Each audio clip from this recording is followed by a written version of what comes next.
ایک ایسی قوم جنہوں نے جنات کو بھی ہرا دیا وہ تھے امالیک۔ حضرت نوح علیہ السلام کے بعد ایک ایسی قوم بھی دنیا میں آئی جن کے جسم پہاڑوں سے بڑے اور طاقت میں کئی گنا زیادہ تھے۔ وہ پیڑ زمین سے اکھاڑ کر اپنے ہتھیار بنا لیتے، ان کی آواز بجلی کی گرج جیسی اور ان کے قدموں سے زمین ہل جاتی تھی۔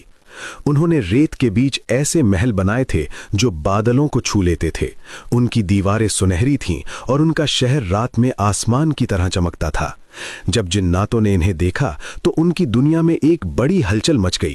انہوں نے فیصلہ کیا کہ اپنی طاقت آزما کر دیکھی جائے، اور رات کے اندھیرے میں جنوں کی فوج زمین سے نکلی، آسمان میں بجلی، زمین پر ریت کا طوفان۔ 7 دن تک جنگ چلی، مگر آخرکار جن ہار گئے اور وہ ان انسانوں سے ڈرنے لگے، اور امالیک غرور میں آ کر کہنے لگے ہمیں کوئی طاقت بھی نہیں ہرا سکتی۔